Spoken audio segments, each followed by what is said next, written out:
Udah di share.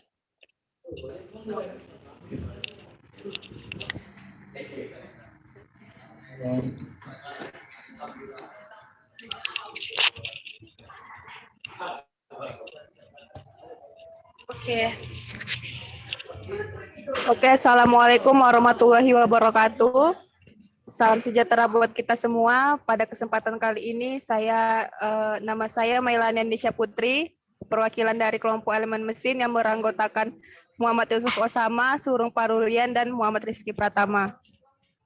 Next.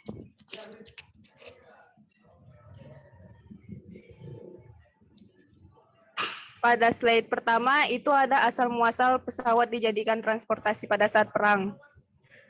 Penerbangan pesawat ini pertama kalinya menggunakan balon udara panas yang ditemukan oleh seorang kebangsaan Prancis bernama Joseph dan Etienne pada tahun 1782. Kemudian disempurnakan oleh seorang yang kebangsaan Jerman yang bernama Ferdinand dengan memodifikasi balon berbentuk cerutu yang digunakan untuk membawa penumpang dan barang itu pada tahun 1900. Next. Selanjutnya itu ada pesawat pada era Perang Dunia I. Umumnya pesawat tersebut ini menggunakan radial sehingga tidak dilengkapi dengan anti-freeze atau anti beku, sehingga mesin pesawat harus dibersihkan dari cairan baik pelumas ataupun bahan bakar. Muncullah rancangan-rancangan pada zamannya yang dikenal dengan pesawat dengan sayap bersusun 3, pesawat dengan sayap bersusun 2, ataupun pesawat berukuran raksasa. Next. Selanjutnya di slide ini ada jenis-jenis pesawat pada Perang Dunia I. Bisa rekan-rekan lihat di sini ada beberapa jenis pesawat seperti Fokker D7, Spad S7, Royal Aircraft, dan masih banyak lainnya. Pada presentasi kami akan mengambil judul dengan pesawat Spad S7. Di sini ada gambar, salah satu gambar dari pesawat Spad S7. Nah, asal Spad S7 ini adalah pesawat yang digunakan pada Perang Dunia I. Pesawat ini adalah pesawat jenis Victor yang paling banyak diproduksi hingga 8.472 unit, dipesan sekitar 1.000 unit, namun dibatalkan setelah Perang Dunia I. Selain itu, pesawat ini menggunakan mesin yang bernama Hispano Suiza 8A, di mana mesin ini mampu terbang dengan kecepatan 191 km per jam dan dioperasikan khusus untuk satu orang saja. Oke, next. Pada gambar di slide ini ada gambar mesin Spad S7. Untuk penjelasannya lebih lanjut akan dijelaskan oleh rekan saya. Kepada Surung dipersilahkan.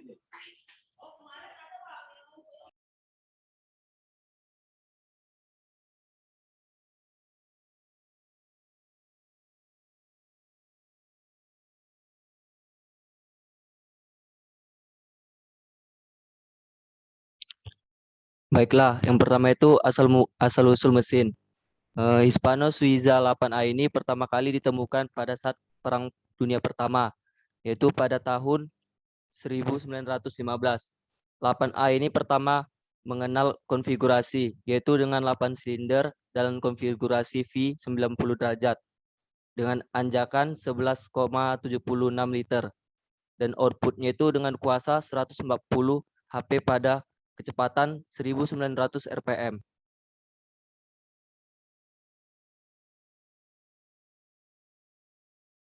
Mesin Hispano Suiza ini pertama kali memerintahkan pengeluaran 8A.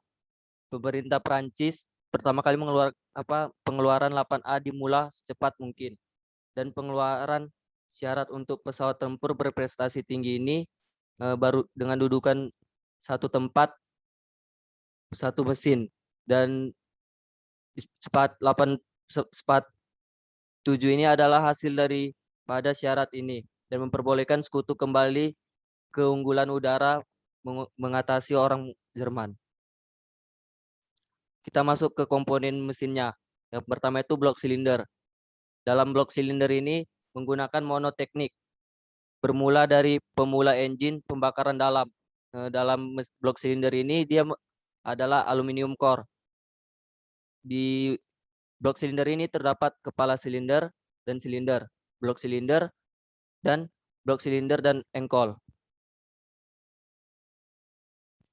Di sini ada beberapa jenis komponen lainnya, yaitu yang itu adalah napir engine dengan kepala monoblok, bagian-bagian mesin, dan paparan bagian silinder tunggal, berpendingin udara dengan kepala monoblok, dan dalam akses di atas injek sebelum diubah menggunakan pendingin cairan.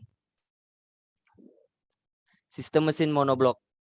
Kelemahan pada kepala monoblok adalah bahwa akses ke bagian dalam ruang pembakaran sukar. Yang kedua yaitu satu penyelesaian untuk ini engine injek sisi adalah dengan meletakkan palam skru tepat di atas setiap injek.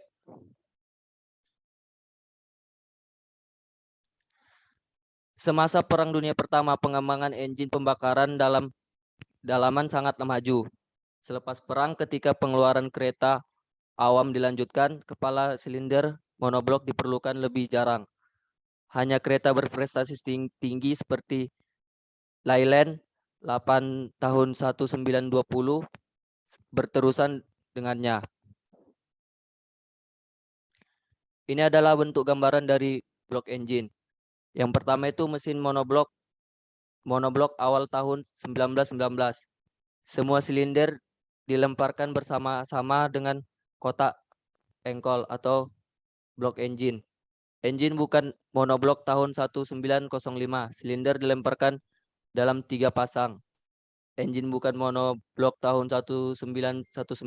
Silinder dilemparkan dalam 2 blok 3.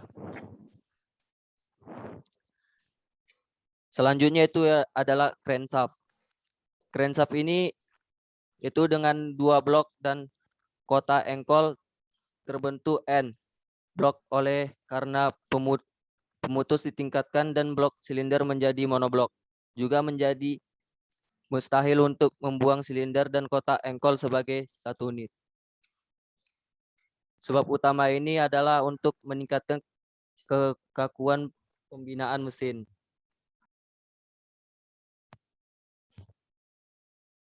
Yang selanjutnya itu ada engine camshaft overhead dan overhead camshaft engine, yaitu paparan keratan rentas kepala silinder DOHC, dan ini adalah reka bentuknya.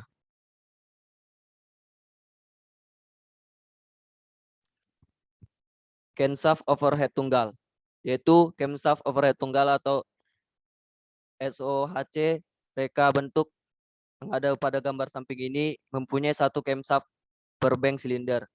Oleh itu engine lurus mempunyai jumlah satu camshaft. Dan kedua yaitu ada camshaft overhead berganda dengan mesin mempunyai 2 camshaft per bank kepala silinder, satu untuk engine masuk dan satu lagi untuk engine exhaust atau engine keluar. Selanjutnya akan dijelaskan oleh rekan saya Muhammad Rizky Pratama Putra. Oke, di sini saya akan menjelaskan tentang timing belt dan timing chain-nya. Nah, dari timing belt ini merupakan tali pinggang getah semasa pemasangan pemutaran camshaft yang didorong oleh force engkol. Nah, banyak mesin di abad 21 menggunakan gigi timing belt yang dibuat dari getah dan gevler untuk menggerakkan camshaft. Tali pinggang massa tidak terlalu mahal, jadi menghasilkan bunyi yang minimum dan tidak memerlukan pelinciran. Nah, kelemahan dari tali pada masa itu adalah keperluan penggantian dari tali pinggang secara berkala. Nah, jangka hayat tali pinggang ini biasanya antara kira-kira 50.000 sampai dengan 100.000 kilometer. Itu tergantung dari pemakaian dari masing-masing ya. Nah, untuk aplikasi otomotif dari tali pinggang pada masanya diketahui untuk menggerakkan camshaft overhead adalah tahun 1953, yaitu pencetusnya itu Devin Van Herk.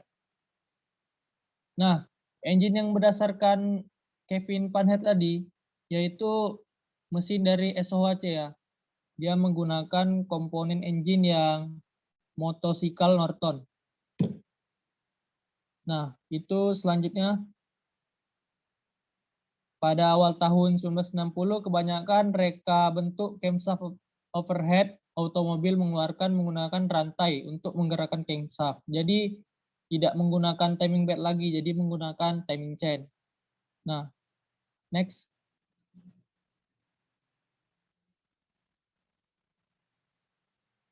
Nah, di sini ada jadwal ya, jadwal dari perbandingan mesin dari yang terkhusus di sini dari 8A karena yang kami jelaskan ini dari mesin 8A, dari mesin Hispano Sauza 8A.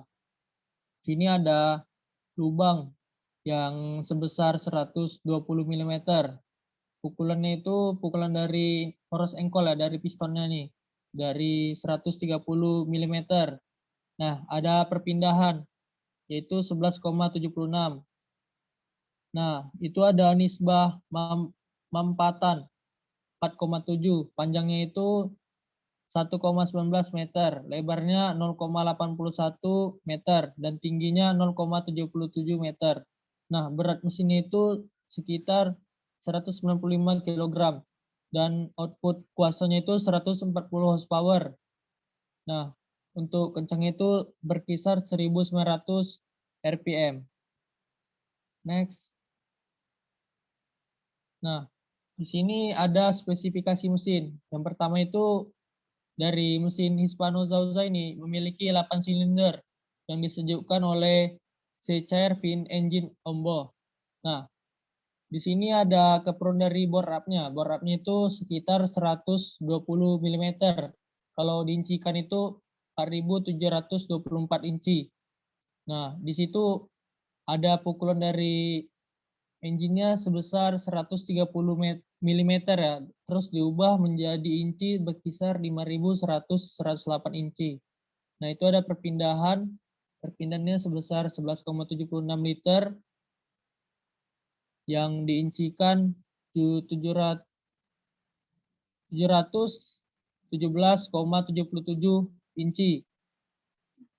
inci kubik.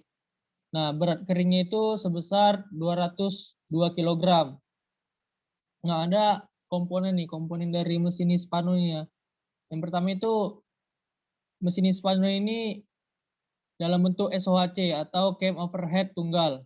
Nah, sistem bahan apinya itu satu karburator, upgrade atau Claudel atau Zenith. Nah, sistem pencairan itu dari air dan lain-lainnya. Nah, ada persembahan itu ada output kuasa yang sebesar 150 horsepower.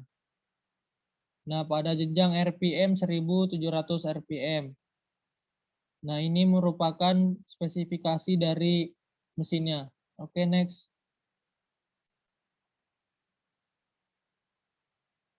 Nah, ini merupakan bagian dari engine ya. Engine itu ada crankshaft, exhaust manifold, dan mesin ombo yaitu pistonnya. Jadi ada connecting rod, ada palang pencuh, jaket air untuk aliran penyejuk, dan injeksi lain-lainnya. Di situ ada busi juga, ada intake, ada exhaust. Nah, dari engine ini sering dikenal sebagai engine embo ya pada masanya. Jadi walaupun ada juga pneumatik dan hidrolik, jadi engine ini timbal balik jatuhnya. Jenis utama dari engine ini ialah engine pembakaran dalam yang digunakan secara meluas dalam kendaraan bermotor ataupun yang lain dan lain-lainnya. Ya, yang engine system adalah untuk revolusi perindustrian dan aplikasi khusus mesin berpusing engine pembakaran dalam di kelas lagi dalam dua cara. Yang pertama itu ada pencuan percikan api atau SI, di mana palang pecucu pemulakan pembakaran atau in-engine penempatan atau disebut dengan CI. Selanjutnya, next. Oke, ini merupakan crankshaft. Nah, yang berwarna merah itu adalah setah rata. Nah, yang berwarna kelabu itu adalah pistonnya ya. Dan yang biru merupakan silindernya. Dan untuk yang warna hitam merupakan roda gila.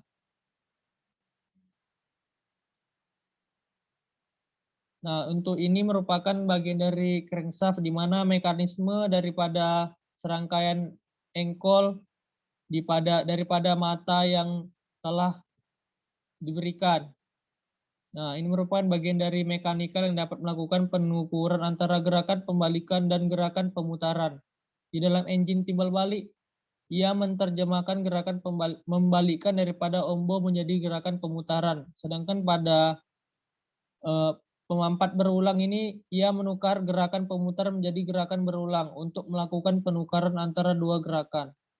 Nah, poros engkol mempunyai engkol lemparan atau engkol penjelasan yang telah dijelaskan tadi. Jadi permukaan gelas tambahan yang paksinya diimbangi dari engkol dan mana ujung besar batang penghubung dari setiap silinder dan pasangnya ia bisa disambungkan ke roda gila untuk mengurangkan ciri denyutan kitaran 4 lajang. Jadi ini ada 4 piston yang digerakkan oleh crankshaft dan selanjutnya dari putaran ini menghasilkan dari roda gilanya. Oke, next. Nah, ini merupakan camshaft di mana objek yang ini itu digunakan untuk masuknya intake ataupun exhaust ya, di mana untuk masuknya bahan bakar. Jadi disinilah dari fungsinya camshaft ini.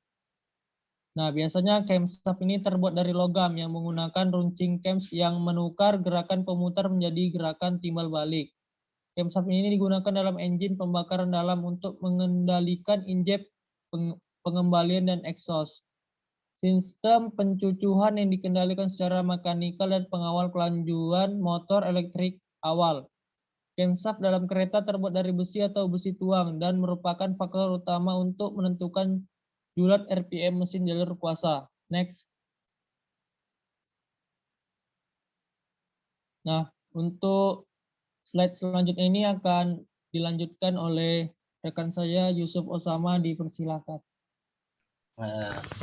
Assalamualaikum warahmatullahi wabarakatuh. Terima kasih saya ucapkan kepada rekan saya Muhammad Rizky Pratama yang telah memberikan waktu kepada saya untuk menjelaskan materi omboh.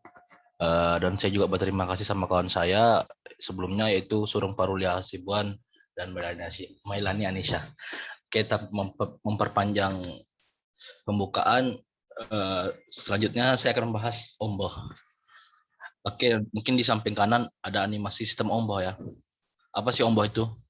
Omboh adalah komponen dari engine timbal balik atau membalas pump, pemampat gas, silinder hidrolik dan silinder pneumatik, antara mekanisme serupa yang lain.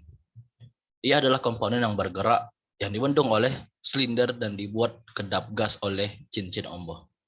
Dalam mesin, tujuannya adalah untuk memindahkan kekuatan dari gas yang mengembang di silinder ke engkol melalui batang omboh atau ruder penyambung. Dalam pump, fungsi terbalik dan daya dipindahkan dari poros engkol ke omboh untuk tujuan memampatkan atau mengeluarkan cairan di dalam silinder itu. Di beberapa engine, omboh juga berfungsi sebagai injap dengan menutup dan membongkar pelabuhan di dalam silinder. Oke, next selanjutnya.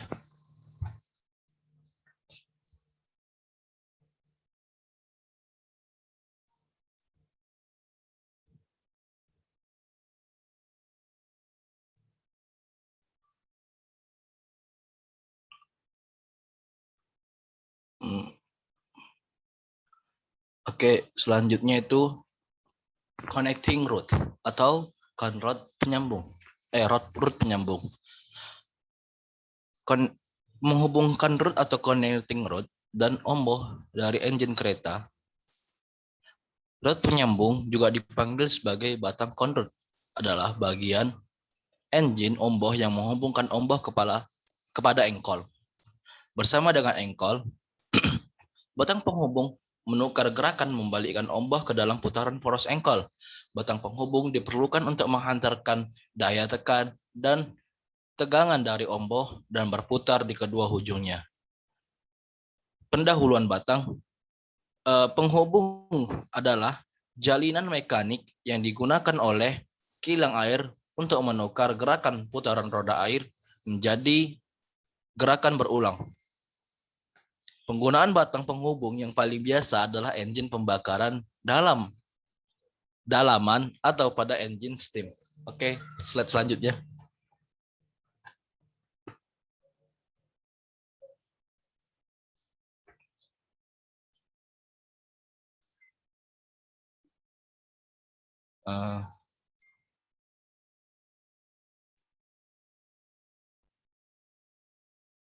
Oke, bentar.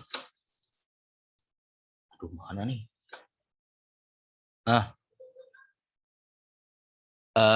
Selanjutnya itu pembahasan busi. Mungkin dari pembahasan busi ini mungkin Anda tahu lah ya, busi itu kan ada di setiap komponen mesin ya, baik itu mesin kapal, mesin pesawat, mesin mobil, mesin motor. Pokoknya setiap ada mesin pasti ada busi. Itu tidak mungkin dipungkiri kecuali mesin elektrik. Oke, selanjutnya busi. Palang pencucuh. Terkadang di Inggris British palang pencucuh atau busi adalah alat untuk menghantar arus elektrik dari sistem penyalaan kepada kabut pembakaran daripada engine pencucuhan atau enzim busi percikan untuk menyalakan campuran bahan api atau udara termampat oleh percikan elektrik sambil mengandungi tekanan pembakaran di dalam mesin. Palang pencucuh mempunyai logam berulir shell, diasingkan secara elektrik dari pusat elektrod oleh seramik penebat. Elektrod pusat yang mungkin mengandung perintang dihubungkan oleh banyak bertebat wayar ke terminal output sebuah gegelung pencucuh atau magneto.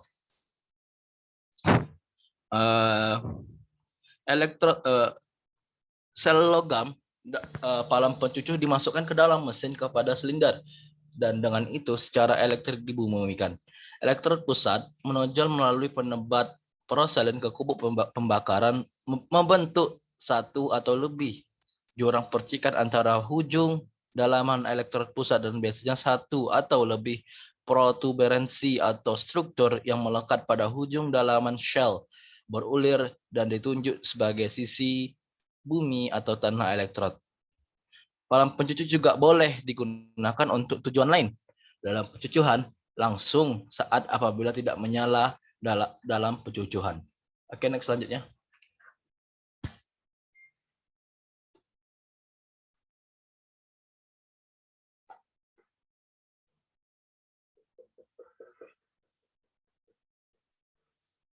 Injap poppet atau poppet valve. Injap atau komponen poppet termasuk materi minyak batang injap. Cat kuning ialah kekuatan musim bunga menanda. Injap poppet atau poppet valve juga dipanggil injap cendawan. Ialah injap biasanya digunakan untuk mengawal massa dan kuantiti aliran gas atau uap ke dalam mesin. Ini terdiri dari lubang atau ruang terbuka, misalnya bulat atau bujur dalam keratan terentas dan palam. Biasanya bentuk cakara di ujung batang yang dikenali sebagai batang injap. Ujung kerja dalam palam ini, muka injap biasanya dibumikan pada level 45 derajat untuk menutup pada yang sesuai kerusi injap tanah ke tepi ruang yang ditutup. Poros bergerak melalui panduan injap untuk menggekalkan penjajarannya. Perbedaan tekanan di kedua sisi injap dapat membantu untuk merosakkan kinerjanya. Dalam eksos aplikasi, tekanan yang lebih tinggi terhadap injap membantu menutupnya dan masuk pengambilan aplikasi menurunkan tekanan membantu pembukaannya. Injap poppet kemungkinan besar dicipta pada tahun 1833 oleh E.A.G.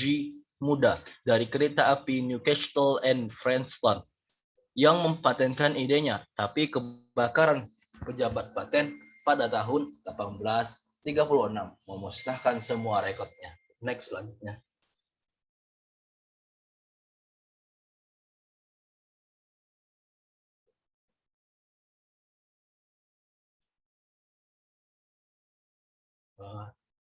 Gambar.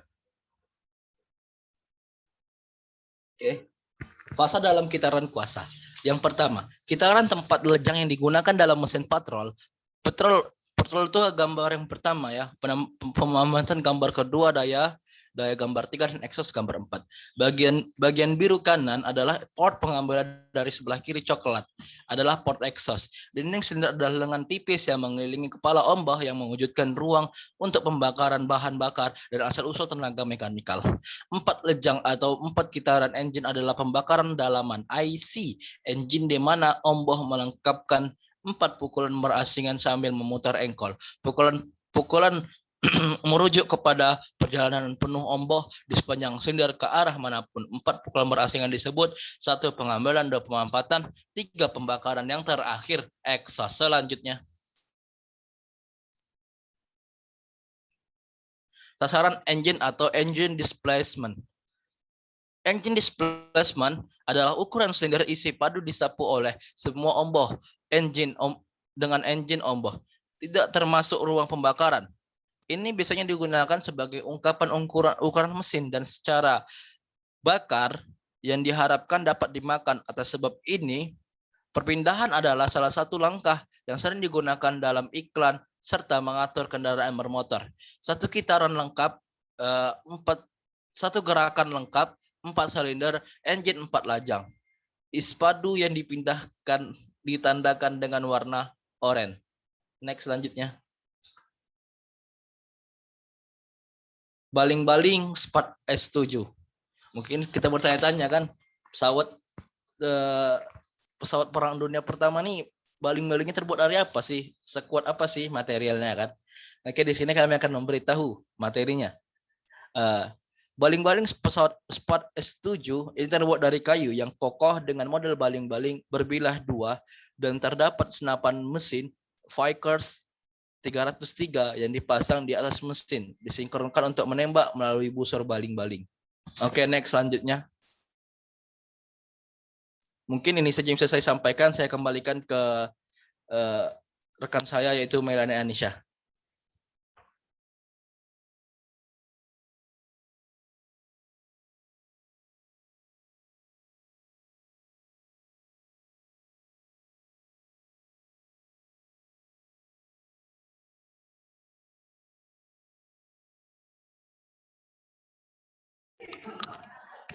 Baik, terima kasih kepada seluruh rekan-rekan semua atas presentasi yang telah disampaikan. Mungkin sekian dari kelompok kami. Mohon maaf bila ada kesalahan. Kami ucapkan terima kasih. Wassalamualaikum warahmatullahi wabarakatuh. Waalaikumsalam warahmatullahi wabarakatuh. Terima kasih.